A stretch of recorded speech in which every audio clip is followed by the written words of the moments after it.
Nikita Luther, a professional poker champion.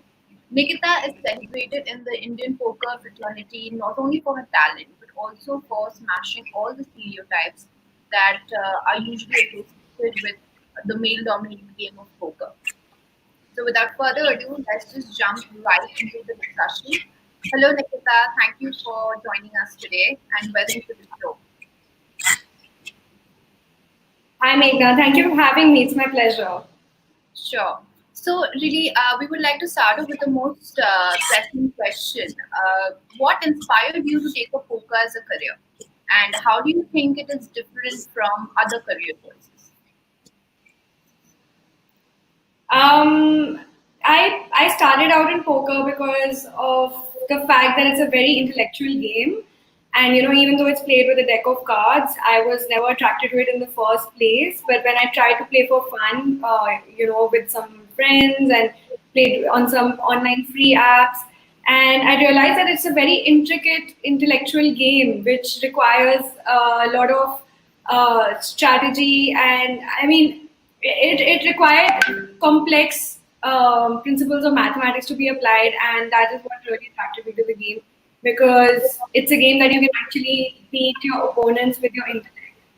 And and that was very surprising to me. I never knew that a game that can be played with a deck of cards could be that intellectual and intelligent. And so that is how I started playing the game. I got very passionate about it. And fast forward to present day, I took it up as a profession. Somewhere down the line, that transition happened, and it's been a great journey so far. And to answer the second part of your question, it's different from other professions by the obvious the fact that it's a mind sport. It's different from a profession in the sense that you're a professional athlete, but you're a professional mind sport athlete, in the sense like it's more in the category of chess. And like Vishwanathan Anand says, poker, like chess, is a mind sport. And so that is a category that this falls in, and that's how it's different. Otherwise, it's a wonderful it's a wonderful career choice. Otherwise, if you have the commitment for it. Right, sure. So, when you were first taking it up as a career, how did it feel? What were the challenges that you encountered when you started out? The challenges that I encountered initially were that people didn't think I was very serious about it. When you tell people, "What are you doing?" I said I'm playing poker professionally. They would laugh and they say, "But what are you actually doing?" And I told them that this is actually what I'm doing. This is my actual profession. So it was like a very difficult thing for most the population to understand that this can be an actual career choice. And the fact that it's not a fun game. It is something that we train for. Now that I'm doing it at the highest level possible, my life and routine looks like, in the sense that I have to follow a routine, I have to have a certain diet, I have to train a certain number of hours, I study, I'm working with 3 different coaches, and I have to work out, I have to put in a certain number of hours. So it's like a very structured, like it's not something you just sit in. I mean, of course, a lot of people sit and do it for fun, but the people who are doing it professionally, there is a structure around it, and that realization has changed over time. Like earlier, when I said I'm a professional poker player, there was a lot of doubtful looks. But now, when I tell people that I'm a professional poker player, like about 2 years later, 3 years later, the reaction is completely different. They say, "Wow, that you are a poker player. That is so cool. Can we trade lives?" So it's the perception has completely shifted. Great, great, understandable. So, exactly like you mentioned, being a pro poker player isn't easy. So, what would you say are the major skill sets that someone would require to take up poker professionally? I think my number one advice would be that this is something that you cannot do. I mean, you can, of course, play for fun. And if you're playing for fun, I would say you allot it in your weekend budget of entertainment. Say you are going out for a dinner with your friends, and you will spend whatever, 500 rupees, 1,000 rupees in that entire weekend on some entertainment activities. take that budget and use it on poker. So that is your entertainment budget. Do not exceed it, and you will be within the limits of just having fun with it. But if you want to play the game professionally, it is a commitment. It is you have to give up everything else. You have to sacrifice a lot of things. You have to put in the amount of hours that it takes. You have to study, work hard. Literally 40 hours a week I'm studying. The rest of the time I'm practicing or playing or training.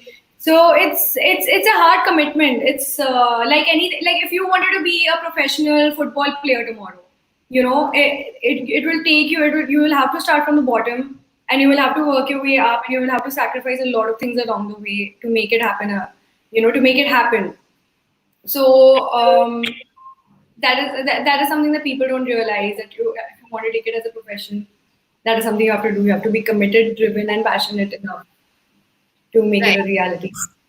Right. So I think, looking into a lot of our listeners might be thinking that what they need to do to start off as a professional poker player. So what advice would you like to give them? I would say that you I mean, first you have to have like a basic understanding of the game. Like previous you asked me what are the skill sets required. The skill sets required, like I said, commitment is number one, and the number two thing that would be required is like a sort of uh, appetite to an affinity towards mathematics for sure, because it's a very complex strategical game, and there are concepts of game theory, which is a very complex thing to solve. We solve poker on artificial intelligence, and we use very complex softwares that run on supercomputers, and the solutions are running overnight, and that's how long it takes to solve one particular spot in poker.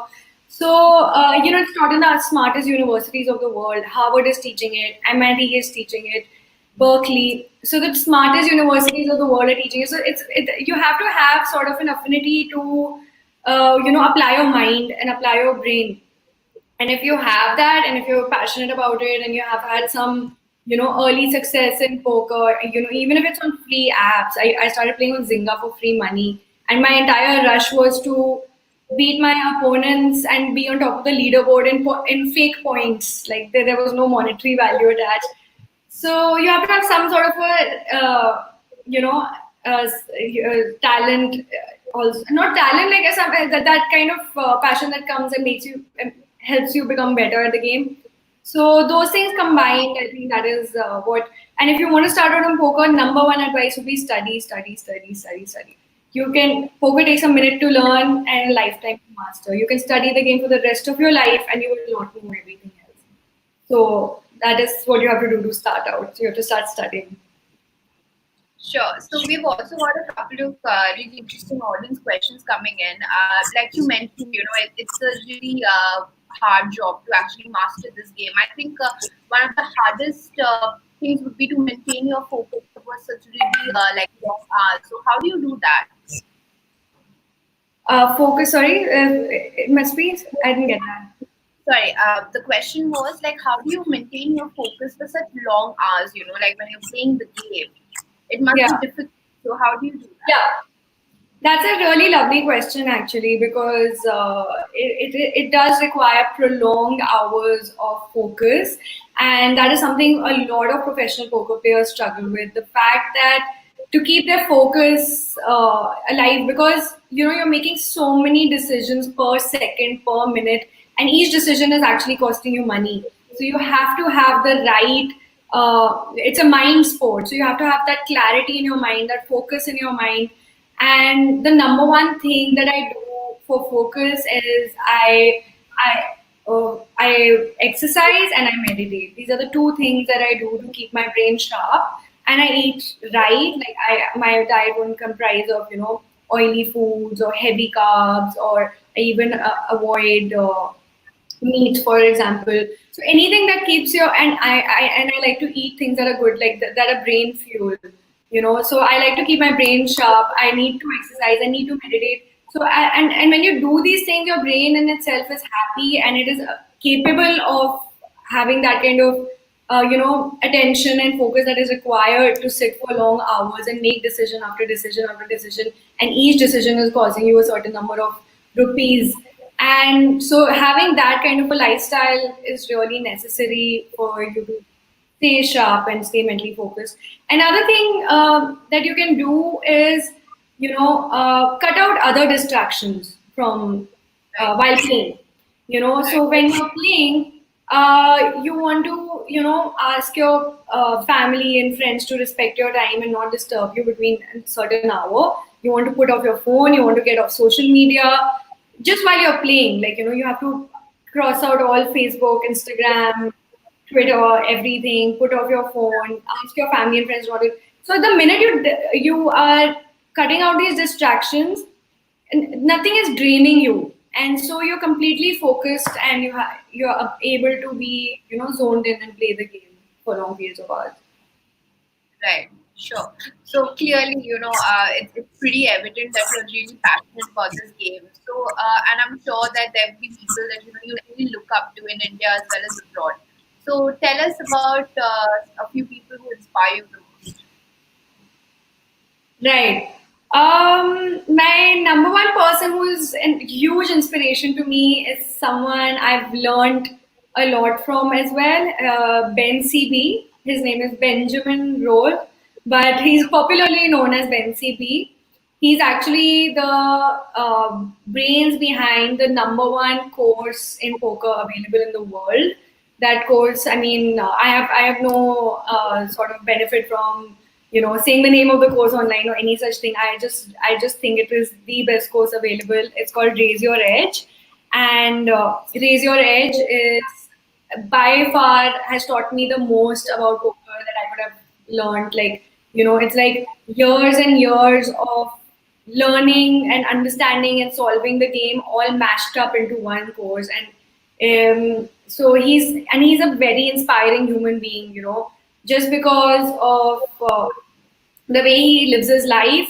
I actually got invited to join a boot camp where he was training in person, and it was held in Barcelona. And we went there, and he was just the most inspiring person that I've ever met in my life, like in poker and outside poker, just by his discipline, the way he is so everything from lifestyle. Like, he will believe in eating very healthy, waking up at a certain hour. We will eat quinoa and fresh salads and fruits, and no sugar is allowed, no carbs are allowed.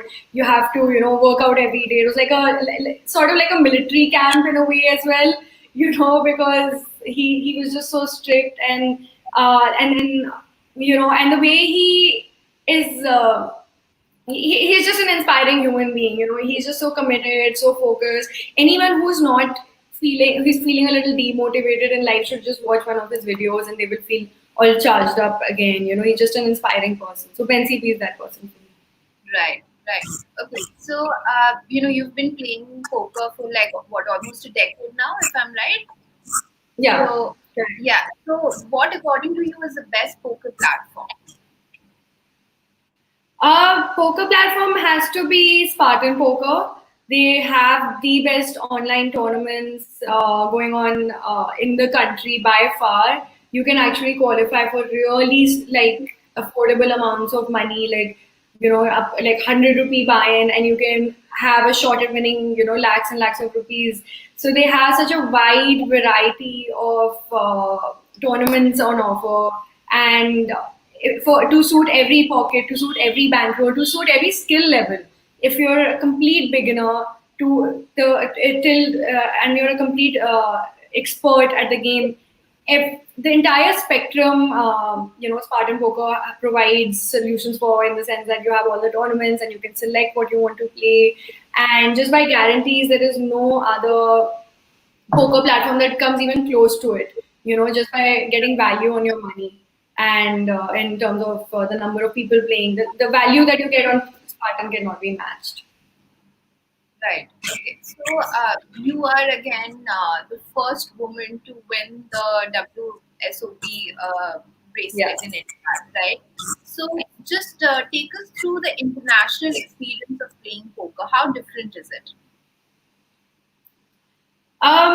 That's interesting question because people assume that when you play poker, you're sitting in a room full of like cigar smoke, and you have like a beer on the side, and how they portray in movies. James Bond is playing, and and you have people acting all like gangster about it or whatever. It's nothing like that. Poker is actually full of nerds. It's like everyone who comes and plays is like a complete introvert, complete mathematical geek. They are nerds. They sit and they're very like the environment is such. It's very interestingly professional in the sense like when I go and play a tournament, I feel like I'm actually sitting in an office, in a workplace, not in a place where people are um, like I don't know how to explain it exactly. That it's just the vibe you get is that it's a very serious sort of professional vibe, and I know how people live their lives. Everyone's lifestyle will involve, certain routine and meditating, eating right. You will never see anyone like drinking and playing. That is just not seen in a professional environment in professional tournaments that I've played. Maybe there'll be one or two people out of 100 or 200 who've just come to have fun. But the people who are playing professionally, you will never see a drink in their hand. You will see them completely focused. You won't even see them chatting with the person sitting next to them. They will have their headphones on and just focusing on the game because, you have to make correct decisions that are costing you money every second. So they don't want to be distracted, complete focus. And that is kind of the environment that is present outside the country, and the number one difference that I see in India and outside is the fact that poker is actually can be called mainstream. Poker is actually something that people are doing for a living and people understand it. So if you go abroad and tell someone you're a poker player, they say, oh, that's great, even my XYZ friend is a poker player, that's amazing, so you must have played the WSOP. They know what's up. And it is shown on TV channels. If you go in the summer to any sports bar or restaurant, in fact, you will see ESPN on the side showing poker on the screen, like the World Series of Poker will be on the TV. So like people are watching football matches, people are watching poker matches online. I mean on TV. So Right. that's a very different environment. Right. So basically, we do not have that awareness in India right now. Do you think where poker can actually be respected as a profession? So, Uh, if, yeah. sure, please carry on. No, so correct. The thing is that the awareness is increasing. I have seen like an exponential increase in the awareness. In fact, with platforms like Spartan, for example, coming up and offering so many tournaments for every to suit every bankroll, that so many people have access to building a bankroll now. Earlier, the opportunity wasn't there. Earlier, there were no Indian sites providing these opportunities. Now there's so much opportunity to grow in the game, and people have the opportunity to build a bankroll to be able to say fly abroad and play their favorite tournament. And there are tournaments live in India and Goa. India Poker Championship is also the best live tournament series in the country. You actually have Indian celebrities coming and playing. You'll see Anita Hasnandani and Kunal Khemu and Ranvijay and Siddhant Kapoor and all these guys, and they will come and play because it's so exciting to play live tournaments, and all these opportunities now that they are available in India are making, and there's an exponential increase in the awareness. I know so many professional poker player friends that have left high-paying jobs. They are IIT graduates, IIM graduates. They have left high-paying jobs from amazing firms like IIFL Wealth and Goldman Sachs, and very prestigious positions they've given up just to turn pro. Just to become a professional poker player because that's where they think they are utilizing their potential the most. And so that's very interesting. And so to see this kind of shift in mindset, parents are getting more aware. And And as globalization happens with penetration of technology, when people are traveling more, you see a lot more, awareness surrounding the game. So times are changing. Like I said earlier, when I told people that I'm a professional poker player, they'd be doubtful. They'd be like, "But what do you do?" And then Yeah, to now, when I say I'm a professional poker player, they'll be like, "Wow, that is so cool! I saw something on TV the other day. I know someone else who does this. I know." So now people know that it's a yeah, real thing. yeah. Yeah. Of course, yeah. So we have come a long way then. Like, Exactly. from Yeah. And it's only growing. great, great. So that brings me to the next audience question that we have here, and it's actually very interesting. Like, how poker is always known to be a game of luck, right? Like, even when we do progress with the way we think about this game, there's a luck factor that we find it hard to ignore. So, if you ever had to attribute a percentage as to how much of it is luck and how much of it is skill, what would you say to that? See, it depends on your skill level. The thing is, the game is 100% skill. The game in itself, the inherent nature of the game is 100% skill because there is something called variance in poker. Variance is basically, say you have a coin, okay, and now the point is that the coin will mathematically be flip 50% tails and 50% heads. Mathematically, that is a given. So 100% that is a fact that it has 50% chance of tails, 50% chance of heads. But if you're flipping the coin in the short run, so you do 10 flips, it could be that the coin flips 7 or 8 times heads and 2 times tails. Then you say, "Arey, ye to luck tha." Like, that 2 times tails, how did it come? Or 2 times heads, how did it come? But if you flip the same coin 500 times, 600, 1,000 times, it will very close to be 500 tails and 500. But it depends how you're doing it in the long run. The mathematical probability of 50-50% will become true if you're doing it in the long run, and that's the same with professional poker players. So the game itself is 100% skill, but it depends on your skill level. Like, does Nikita have the 100% skill to play the game? Probably not. I will have, say, 80%, 85%, something like that, which I'm constantly endeavoring to develop about myself. Like, I want to reach that 100% skill because I want to reach the 100%. Also, the second factor is the playing the game in the long run.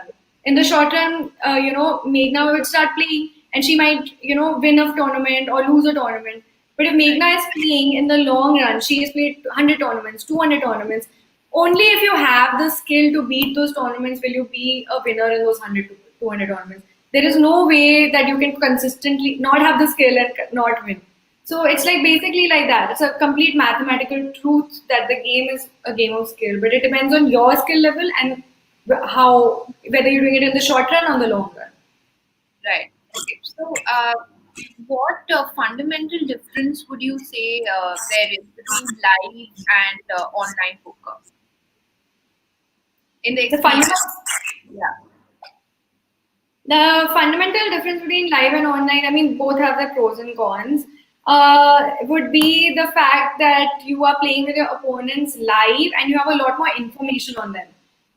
So because if Nikita and Megha are sitting and playing, I can see you, I can see your body language, I can see how when you're making a bluff, how comfortable you look, how heavily you're breathing, how you're handling your chips or your cards, and I can pick up on these tells that are not available online.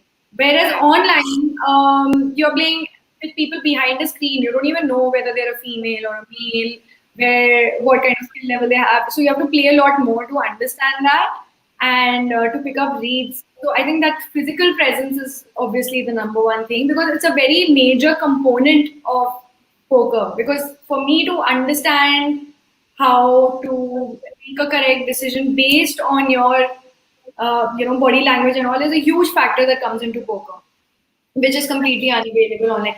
But at the same time, online is a lot more accessible. You don't have to the overhead costs, as we say, because everything about our profession is bankroll management. So if we want to go play a live tournament, we have to account for flights, we have to account for hotels, we have to account for things like that, like food, eating outside, and stuff like that. And But whereas live online, you can just sit in the comfort of your home and you can play a lot of tournaments. Live, you can only play one tournament at a time because you're one person. But online, you can actually put on two tables, three tables, and simultaneously just sit on your laptop comfortably and have the opportunity to have the value of playing three different tournaments at the same time, four different tournaments at the same time, which is impossible live. So maybe your return on investment is faster and higher online like that. Right. Okay. So this has been such an interesting discussion, but then sadly we are short on time. So let's just wrap it up with the last question that we have for you, which is, can you just share a memorable experience that you have associated with poker? I'm sorry, connection problem. A memorable, A memorable experience that you have associated with the game. If you could just share that with us. a memorable experience in the game. Yeah, in the game. Yes. Okay. Yeah, sorry, there's connection issues. I would say my most memorable experience would be, of course, I would like to say winning the World Series of Gold bracelet. It is equivalent to winning an Olympic gold in poker, and it's very prestigious. Like when I went to go pick up when there was an entire ceremony, when they were handing out the bracelet, and I had the honor to take the Indian flag on stage and receive the bracelet. And the first time an Indian ever won the bracelet, they even played the national anthem in a place in Vegas. And Wow. every year, yeah, and every year, about 250,000, there are 250,000 participations. And the year I won my bracelet, there were about 250,000 participations. It was 2018. And I was the only woman out of 80 plus participating nations. There were 80 plus countries that had come, and I was the only woman to have won gold. And so it was a really, really big deal, and it was something that still gives me goosebumps to talk about. Being the only woman, being able to, and being the only Indian, being able to take the national flag up, and it was just the experience I can never match. So that's definitely, and bringing so much pride in the nation and to people who understand poker, and you know, uh, being able to do that. Sure. Great. Sadly, that brings us to the end of our discussion. I would really like to thank Nikita for taking our time for us and Thank joining you. us today. Also, big thank you to all our listeners. Hope you guys had a really lovely session and see you guys soon. Bye. Thank you. Bye.